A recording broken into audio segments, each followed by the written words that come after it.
Hello students, welcome to guidance গুরু চ্যানেলে আপনাদের সকলকে স্বাগত। আশা করি প্রত্যেকেই ভালো আছেন এবং সুস্থ রয়েছেন।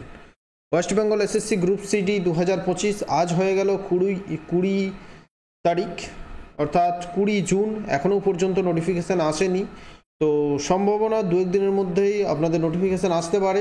তাই ক্লাসগুলো দুদিন অফ ছিল, আবার ক্লাস চালু করছি।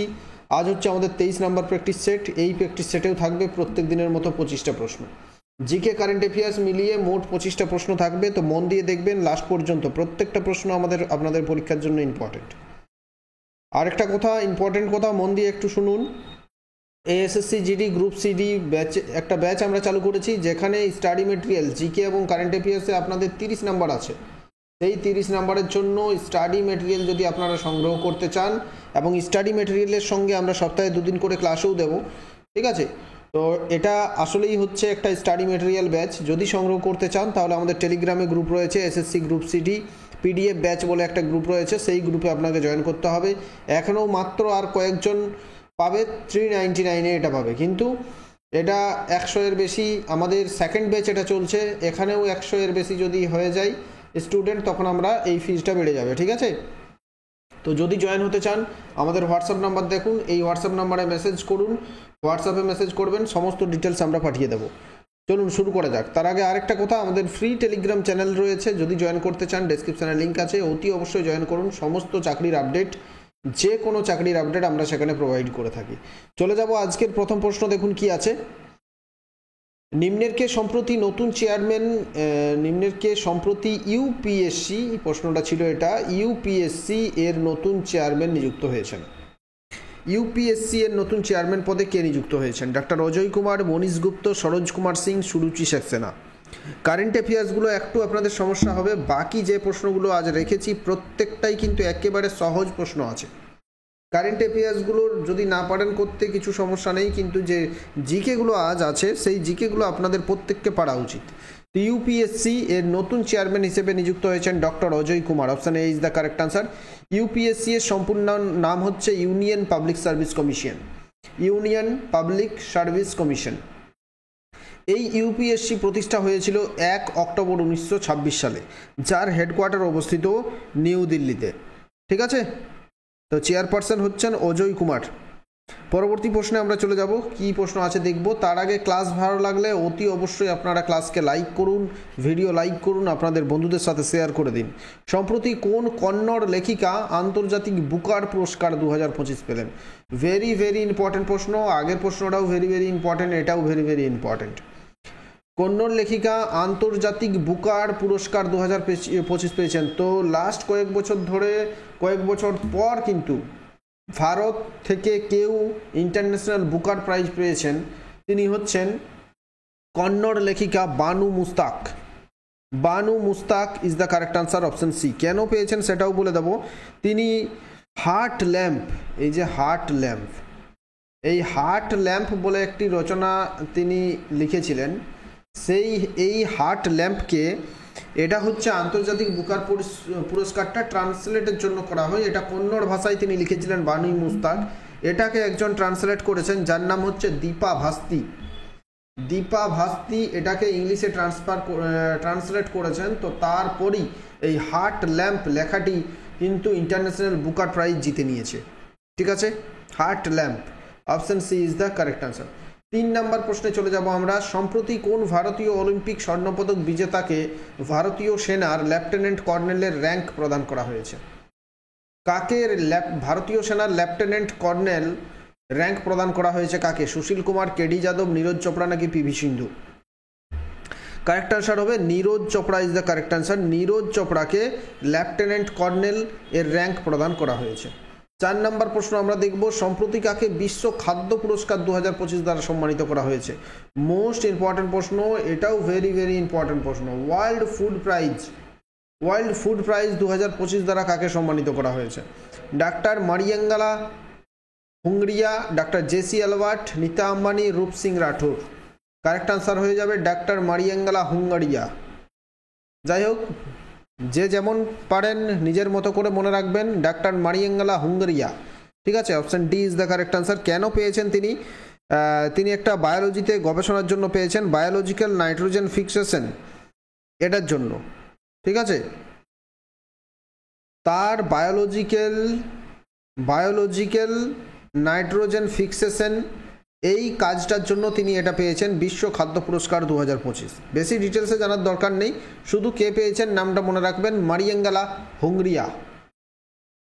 তিনি কোথাকার সেটাও জানতে পারেন, তিনি হচ্ছেন ব্রাজিলের মাইক্রোবায়োলজিস্ট। ISSF জুনিয়র 2025 এর পদক তালিকায় কোন দেশ শীর্ষস্থানে রয়েছে?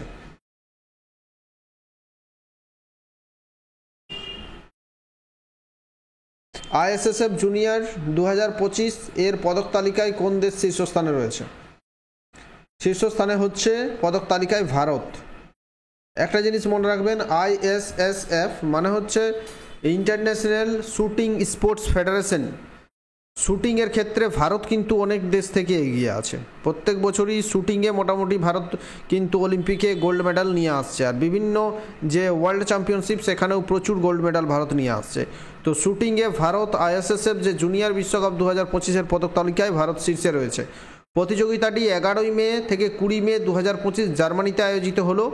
সর্বাধিক পদক জিতেছে ভারত, মোট 11টি। দ্বিতীয় এবং তৃতীয় স্থানে রয়েছে ইতালি এবং ফ্রান্স। ঠিক আছে, নেক্সট চলে যাব 6 নম্বর প্রশ্নটা দেখুন।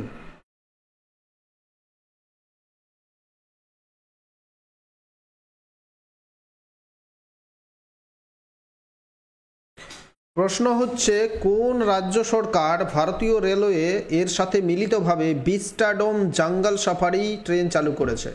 ভিস্টাডোম জঙ্গল সাফারি মানে হচ্ছে ঘুরে ঘুরে জঙ্গল দেখা, তার ব্যবস্থা করে দেওয়া। ঠিক আছে, বিভিন্ন জায়গাতে 4 চাকা গাড়ির মাধ্যমে যে গাড়িগুলো থাকে সেই গাড়িতে করে জঙ্গল সাফারি করা হয়। তো এই প্রথম জঙ্গল সাফারি করার জন্য ট্রেন চালু করেছে, সেটা হচ্ছে উত্তরপ্রদেশ সরকার। ট্রেন চালু করে দিয়েছে। যে ট্রেনগুলো আমরা যে ট্রেনগুলো দেখবেন ব্রিটেনে দেখতে পাওয়া যায়, লন্ডনে যেসব ট্রেনগুলো দেখতে পাওয়া যায় যার মাথায় ছাদ থাকে না, ওই ধরনের ট্রেন চালু করা হয়েছে। হলো অপশন বি। আর কোথা থেকে কোথা চালু করা হয়েছে? কাতারনিয়া ঘাট একটা অভয়ারণ্য রয়েছে, কাতারনিয়া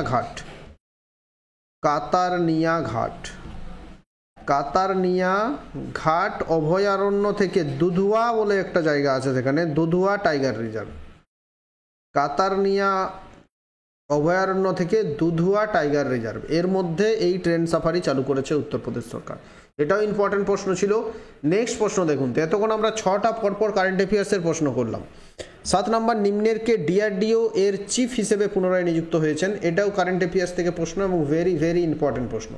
DRDO এর চিফ হিসেবে পুনরায় কে নিযুক্ত হয়েছেন? DRDO বলতে defence research and development organisation. ঠিক আছে, DRDO হেডকোয়ার্টার অবস্থিত দিল্লিতে হেডকোয়ার্টার অবস্থিত, এবং এটা প্রতিষ্ঠা হয়েছিল 1958 সালে প্রতিষ্ঠা হয়েছিল। যে বছর নাসা প্রতিষ্ঠা হয়েছিল 1958 সালে, সেই একই বছর DRDO প্রতিষ্ঠা হয়েছেন। ঠিক আছে, আর ISRO, Indian space research organization, ISRO প্রতিষ্ঠা হয়েছিল 1969 সালে। তো এই যে DRDO এর চিফ হিসেবে পুনরায় নিযুক্ত হলেন Samir V Kamat. Option A is the correct answer.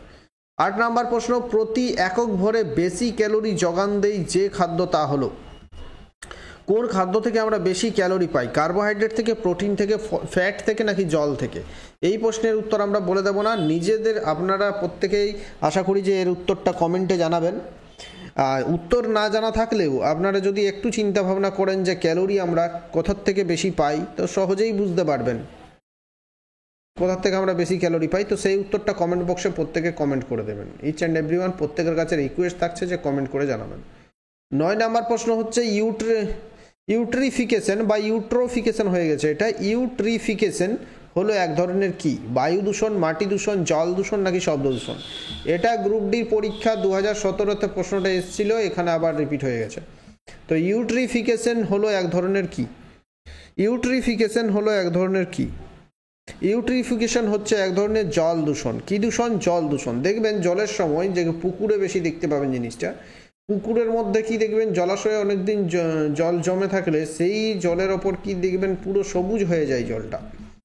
পুরো সবুজ হয়ে যায়, কারণ সেখানে সেই জলের মধ্যে নিউট্রিয়েন্টস যদি বৃদ্ধি পায় তাহলে সবুজ সবুজ ছোট ছোট প্লান্ট জলের ওপরে থাকতে দেখা যায়। এটাই হচ্ছে এক ধরনের জল দূষণ, এটাকে ইউট্রিফিকেশন বলা হয়। পুরো জলটা সবুজ দেখবেন হয়ে গেছে, শেওলাতে ভরে গেছে, এটা ইউট্রিফিকেশন। 10 নম্বর প্রশ্ন দেখবো আমরা, নিম্নের কে বাংলার প্রথম গভর্নর জেনারেল ছিলেন? বাংলার প্রথম গভর্নর জেনারেল, এই জিনিসটা সবাইকে বুঝতে হবে যে প্রথমে আসছে বাংলার গভর্নর, প্রথমে আসছে, প্রথম ইস্ট ইন্ডিয়া কোম্পানি নিযুক্ত করেছিল বাংলার গভর্নর, তারপর ইস্ট ইন্ডিয়া কোম্পানি নিযুক্ত করলো বাংলার গভর্নর জেনারেল, বাংলার গভর্নর জেনারেল, ঠিক আছে।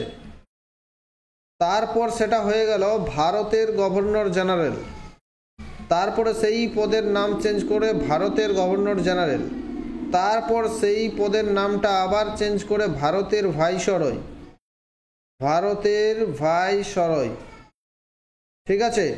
এরপর আবার এটাকে চেঞ্জ করে, নামটা চেঞ্জ করে আবার ভারতের গভর্নর জেনারেল হলো। তো কে বাংলার প্রথম গভর্নর জেনারেল? বাংলার প্রথম গভর্নর জেনারেল হচ্ছেন ওয়ারেন হেস্টিংস, সরি হ্যাঁ ওয়ারেন হেস্টিংস। কে? Warren Hastings, option B is the correct answer. আর যদি বলা হয় যে ভারতের প্রথম গভর্নর জেনারেল কে, ভারতের প্রথম গভর্নর জেনারেল বললে 1833 সালে ভারতের গভর্নর জেনারেল হয়েছিলেন উইলিয়াম বেন্টিং।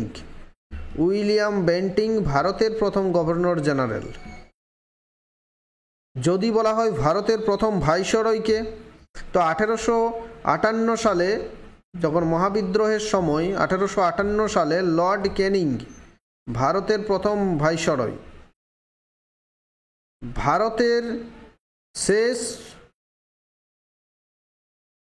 গভর্নর জেনারেল যদি বলা হয় তখন হবে স্বাধীনতার আগে লর্ড মাউন্টব্যাটেন। লর্ড মাউন্টব্যাটেন ভারতের শেষ গভর্নর জেনারেল, এবং যদি বলা হয় ভারতের প্রথম ভারতীয় গভর্নর জেনারেল তখন হবে চক্রবর্তী রাজাগোপালাচারী, ভারতের প্রথম ভারতীয় গভর্নর জেনারেল। তারপরে গভর্নর জেনারেল পদটা উঠে যাচ্ছে, ঠিক আছে, ভারত স্বাধীন হওয়ার পর। 11 নম্বর, প্ল্যান্ড ইকোনমি অফ ইন্ডিয়া বইটা কে লিখেছেন? প্ল্যান্ড ইকোনমি অফ ইন্ডিয়া বইটা কে লিখেছেন? বিখ্যাত অর্থনীতিবিদ এম বিশ্বেশ্বরায়া প্ল্যান্ড ইকোনমি ফর ইন্ডিয়া বইটি লিখেছেন। মোস্ট ইম্পর্টেন্ট, এটাও ভেরি ভেরি ইম্পর্টেন্ট, প্রত্যেকটা ইম্পর্টেন্ট প্রশ্ন আছে আজকের। 12 হচ্ছে কে ড্যাশকে সুন্দরবনের প্রবেশদ্বার বলা হয়? সন্দেশখালী, ক্যানিং, বল্লভপুর, হুগলি নদী, কোনটাকে আমরা সুন্দরবনের প্রবেশদ্বার বলবো? কারেক্ট আনসার হবে ক্যানিং। ক্যানিংকে বলা হয় সুন্দরবনের প্রবেশদ্বার। দেখবেন সুন্দরবনের ওই সাইডে যাদের বাড়ি তারা তো সহজে ব্যাপারটা বুঝতে পারবেন, বা এই যে দক্ষিণ 24 পরগনার এই সাইডে, উত্তর 24 পরগনা, দক্ষিণ 24 পরগনার এই সাইডে যাদের বাড়ি তারা বুঝতে পারবেন। বাকি অন্যান্য জেলার কাছে কিন্তু সুন্দরবন ব্যাপারটা না গিয়ে দেখলে, ঠিক গিয়ে দেখলে আমাদের যেমন ধারণাটা থাকে, গিয়ে দেখলে কিন্তু সম্পূর্ণ আলাদা জিনিস। তো সুন্দরবন গেলে ক্যানিংয়েই নামতে হয় সবাইকে, ক্যানিং পর্যন্ত যেতে হয় ট্রেনে, তাই ক্যানিংকে বলা হচ্ছে সুন্দরবনের প্রবেশদ্বার, ঠিক আছে। 13, খনিজ ও শিলার ভিতর সবচেয়ে বেশি পরিমাণে আছে কোন উপাদান? খনিজ এবং শিলার ভিতরে কোন উপাদান সবচেয়ে বেশি পরিমাণে আছে? খনিজ এবং শিলার ভিতরে কোন উপাদান সবচেয়ে বেশি পরিমাণে আছে? কারেক্ট আনসার হবে silicon, option D is the correct answer. খনিজ এবং শিলার মধ্যে সবচেয়ে বেশি পরিমাণে আছে যে উপাদান, সেটা হচ্ছে সিলিকন। 14 নম্বর হচ্ছে নিম্নের কাকে বাংলার মুকুটহীন রাজা বলা হয়? যিনি 1876 সালে ভারত সভা বা ইন্ডিয়ান অ্যাসোসিয়েশন প্রতিষ্ঠা করেছিলেন তিনি হচ্ছেন সুরেন্দ্রনাথ ব্যানার্জি, এবং এই সুরেন্দ্রনাথ ব্যানার্জিকেই ভারতের মুকুটহীন রাজা বলা হয়ে থাকে। Option A. 15 নম্বর প্রশ্ন হচ্ছে সম্প্রতি কোন রাজ্য সরকার 10ম শ্রেণীর পড়ুয়াদের জন্য রোবোটিক্স শিক্ষা বাধ্যতামূলক করেছেন? কারেন্ট অ্যাফেয়ার্সের প্রশ্ন, রোবোটিক্স শিক্ষা বাধ্যতামূলক করেছে কোন রাজ্য সরকার? 10ম শ্রেণীর পড়ুয়াদের জন্য রোবোটিক্স শিক্ষাকে বাধ্যতামূলক করেছে Kerala, option B is the correct answer, ঠিক আছে। 16 নম্বর হচ্ছে লালারসের প্রকৃতি হলো কেমন? আমাদের যে লালারস, সেই লালারসের প্রকৃতিটা কেমন? অর্থাৎ লালারস কি হয়? আম্লিক হয়, আম্লিক মানে হচ্ছে অ্যাসিডিক, নাকি ক্ষারীয়, নাকি উভয়ধর্মী, নাকি নিরপেক্ষ? এটা হচ্ছে আম্লিক মানে অ্যাসিডিক, অ্যাসিড থাকে এর মধ্যে লালারসের মধ্যে, তাহলে option A is the correct answer. Acid থাকে, এই জন্যই খাদ্যকে পরিপাক করতে লালারস সাহায্য করে। 17, গৌতম বুদ্ধ কোথায় নির্বাণ লাভ করেন? নির্বাণ লাভ আর মহাপরিনির্বাণ এই দুটো কিন্তু অনেক সময় আমরা একসঙ্গে গুলিয়ে ফেলি। তো গৌতম বুদ্ধ নির্বাণ লাভ করেছিলেন বৌদ্ধগয়াতে। কোথায়? বৌদ্ধগয়াতে। আর গৌতম বুদ্ধের মহাপরিনির্বাণ বা গৌতম বুদ্ধের মৃত্যু হচ্ছে কুশীনগরে। ঠিক আছে, গৌতম বুদ্ধ জন্মগ্রহণ করেছিলেন লুম্বিনীতে, আর গৌতম বুদ্ধ ধর্ম প্রচার করেছিলেন সারনাথে। গৌতম বুদ্ধ জন্মগ্রহণ করেছিলেন 563 খ্রিস্টপূর্বাব্দে। কবে? 563 খ্রিস্টপূর্বাব্দে। আর গৌতম বুদ্ধের মৃত্যু হচ্ছে 483 খ্রিস্টপূর্বাব্দে। 483 খ্রিস্টপূর্বাব্দে গৌতম বুদ্ধের মৃত্যু হচ্ছে। জন্মগ্রহণ করেছিলেন লুম্বিনীতে, মৃত্যু হয়েছিল কুশীনগরে। আর মায়ের নাম ছিল একজন স্ত্রীর নাম ছিল যশোধরা, এবং পুত্রের একটা মাত্র পুত্র ছিল, পুত্রের নাম হচ্ছে রাহুল। ঠিক আছে। আর তিনি আরেকটা প্রশ্ন আছে যে গৌতম বুদ্ধ কোন বংশের ছিলেন? তো তিনি শাক্য বংশের ছিলেন। কোন বংশ? শাক্য বংশের। 18 হচ্ছে লোহড়ী কোন রাজ্যের একটি উৎসবের নাম? লোহড়ী হচ্ছে কোন রাজ্যের উৎসব? তো লোহড়ীটা হচ্ছে পাঞ্জাব এবং হরিয়ানার উৎসব। পাঞ্জাব অ্যান্ড হরিয়ানার উৎসব হচ্ছে লোহড়ী। 19 নম্বর প্রশ্নে যাব। Lal Bahadur Shastri national academy of administration কোথায় অবস্থিত? Lal Bahadur Shastri national academy of administration, যেখানে IAS যারা পাস করছে, IPS যারা পাস করছে, যাদের ট্রেনিং দেওয়া হয়ে থাকে যে ইনস্টিটিউটে, সেটাই হচ্ছে Lal Bahadur Shastri national academy of administration. এটা মুসৌরিতে অবস্থিত। কোথায়? Mussoorie. Option B is the correct answer. 20 নম্বর প্রশ্ন হচ্ছে সর্বজনীন গ্রহীতা কোন গ্রুপের রক্তকে বলা হয়? অর্থাৎ সবার কাছ থেকে রক্ত নিতে পারবে। কে নিতে পারবে সবার কাছ থেকে? সবার কাছ থেকে রক্ত নিতে পারবে মাত্র একজন, তিনি হচ্ছেন AB গ্রুপ। কোন গ্রুপ? AB গ্রুপ সবার কাছ থেকে রক্ত নিতে পারবে। এখন ব্যাপার হচ্ছে যে কে সবাইকে রক্ত দিতে পারবে? যার গ্রুপ ও, সে সবাইকে রক্ত দিতে পারবে। আর এই যে যার গ্রুপটা ও রয়েছে, তার কিন্তু সে সবাইকে দিতে পারবে, কিন্তু তার একটা সমস্যা হচ্ছে সে নিজে কিন্তু তার সমস্যা হলে ও গ্রুপের রক্ত খুব কম পাওয়া যায় না বললেই চলে। এই গ্রুপটা থাকলে কিন্তু একটু সমস্যা। আর option AB is the correct answer. AB সবার কাছেই নিতে পারছে। 21 নম্বর প্রশ্ন হচ্ছে ভারতে অভ্র উৎপাদনে প্রধান খনিগুলো ড্যাশে অবস্থিত। অভ্র উৎপাদনে প্রথম স্থান অধিকার করেছে আমরা জানি ঝাড়খণ্ড। তাহলে প্রধান যে খনিগুলো সেগুলো কোথায় থাকবে? ঝাড়খণ্ডেই থাকবে। Option C. 22 নম্বর প্রশ্ন দেখব। নিম্নের কোনটি হলো প্রখ্যাত একটি পাখিরালয়ের নাম? আমরা জানি রাজস্থানের ভরতপুরে বিখ্যাত পাখিরালয় রাজস্থানের ভরতপুর। এই রাজস্থানের ভরতপুরেই রয়েছে কেওলাদেও ঘানা অভয়ারণ্য। এটাই হচ্ছে রাজস্থানের ভরতপুর। তো এটাই হচ্ছে প্রখ্যাত যে পাখিরালয়, তার অপশনটা অপশন এ। 23 নম্বর। কত সালে লখনৌতে নিখিল ভারত কিষাণ সভা প্রতিষ্ঠা হয়েছিল? নিখিল ভারত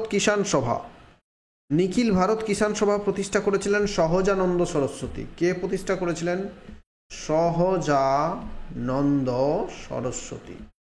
সহজানন্দ সরস্বতী নিখিল ভারত কিষাণ সভা, অল ইন্ডিয়া কিষাণ সভা প্রতিষ্ঠা করেছিলেন। কত সাল? 1936 সালে। ঠিক আছে। 24 নম্বর প্রশ্ন। কোন রাজ্য সরকার মে 2025 সালে রাহাবীর যোজনা চালু করেছে? মোস্ট ইম্পর্টেন্ট প্রশ্ন কারেন্ট অ্যাফেয়ার্স থেকে। রাহাবীর যোজনা চালু করেছে কোন রাজ্য সরকার? ভালো যোজনা, বলে দিচ্ছি ডিটেলসে এটার ব্যাপারটা। রাহাবীর যোজনা হচ্ছে যদি রাস্তায় তো অ্যাক্সিডেন্টের পরিমাণ খুব বেড়ে গিয়েছে, তো যদি কেউ অ্যাক্সিডেন্ট হয়, একজন ব্যক্তি রাস্তায় অ্যাক্সিডেন্ট হয়ে পড়ে আছে, সেই ব্যক্তিকে যদি কেউ 1 ঘন্টার মধ্যে 1 ঘন্টার মধ্যে যদি হসপিটালে কেউ নিয়ে যেতে পারে, আমি দেখলাম যদি রাস্তায় কেউ পড়ে আছে অ্যাক্সিডেন্ট হয়ে, আমি যদি 1 ঘন্টার মধ্যে তাকে হসপিটালে পৌঁছাতে পারি আর সেই ব্যক্তি যদি বেঁচে যায়, তাহলে আমাকে পুরস্কৃত করা হবে। এটাই হচ্ছে মধ্যপ্রদেশ সরকারের রাহাবীর যোজনা। Option C is the correct answer. আগে কি হতো যে অ্যাক্সিডেন্ট ব্যক্তিকে নিয়ে গেলে যে নিয়ে গেছে তাকেই আবার বিভিন্ন ঝামেলার মধ্যে পড়তে হতো, কিন্তু মধ্যপ্রদেশ করেছে তাকে ঝামেলায় পড়তে হবে না, তাকে আবার পুরস্কৃত করা হবে। 25 নম্বর প্রশ্ন। সম্প্রতি ভারত কোন দেশকে পিছনে ফেলে বিশ্বের 4র্থ অর্থনীতিতে পরিণত হয়েছে? কারেন্ট অ্যাফেয়ার্সের প্রশ্ন। কাকে পিছনে ফেলে বিশ্বের 4র্থ অর্থনীতিতে পরিণত হয়েছে? কারেক্ট অ্যান্সার হবে রাশিয়া, সরি জাপান। জাপানকে পিছনে ফেলে বিশ্বের চতুর্থ ইকোনমি হচ্ছে ভারত। তো বিশ্বের চতুর্থ ইকোনমি ভারত হলেও জাপানের জনসংখ্যা ভারতের জনসংখ্যা 140 কোটি প্লাস, সেখানে জাপানের জনসংখ্যা 12 কোটি। তাহলে যদি জাপানের কাছে ভারতের কাছে যদি 1000 টাকা থাকে, তো সেই 1000 টাকা কতজনের মধ্যে ভাগ হবে? এখানে 140 কোটি নয়, শুধু 140 ধরে নিচ্ছি, 140 জনের মধ্যে। আর জাপানের কাছে যদি 1000 টাকা থাকে, সেই 1000 টাকাটা ভাগ হচ্ছে 12 জনের মধ্যে। তাহলে ভারত চতুর্থ ইকোনমি হলেও ভারতের যে লোক সংখ্যা, সেই লোক সংখ্যা হিসাবে এই ইকোনমিটা কিছুই নয়। ঠিক আছে, এটা শুনতেই শুধু শুনতেই ভালো লাগছে যে বিশ্বের চতুর্থ ইকোনমি, আমরা 4 নম্বরে আছি, কিন্তু আমাদের লোক সংখ্যাটা দেখতে হবে। আমরা যদি 1000 কোটি টাকা ইনকাম করছি, তাহলে এতগুলো মানুষ মিলেমিশে করছি। ঠিক আছে, কিন্তু অন্যান্য দেশ যারা আছে ফার্স্ট সেকেন্ড থার্ড, তাদের কম জনসংখ্যা কম এবং তারা ইকোনমি ফার্স্ট সেকেন্ড থার্ডে রয়েছে। তো আমাদের 25টা প্রশ্ন শেষ হলো। ক্লাস ভালো লাগলে অবশ্যই লাইক করুন, আপনাদের বন্ধুদের সাথে বেশি করে শেয়ার করুন, নতুন হয়ে থাকলে চ্যানেলটা সাবস্ক্রাইব করে নিন, এবং আমাদের ফ্রি টেলিগ্রাম চ্যানেলের নাম হচ্ছে গাইডেন্স গুরু অফিসিয়াল। জয়েন না করে থাকলে অবশ্যই জয়েন করে যান, প্রত্যেকে ডেসক্রিপশানে লিঙ্ক দেওয়া আছে, টেলিগ্রাম চ্যানেলে প্রত্যেকে জয়েন করে যান। এবং পেইড ব্যাচে যদি আমাদের জয়েন হতে চান, স্টাডি মেটেরিয়ালগুলো সংগ্রহ করতে চান PDF আকারে, তাহলে আমাদের হোয়াটসঅ্যাপ নাম্বার বললাম 7001501393, এই যে হোয়াটসঅ্যাপ নাম্বার, এই হোয়াটসঅ্যাপ নাম্বারে মেসেজ করুন। এখনও 399 399 এর বিনিময়ে পেইড ব্যাচে জয়েন করা যাচ্ছে। তো যদি জয়েন হতে চান মেসেজ করুন। Thank you.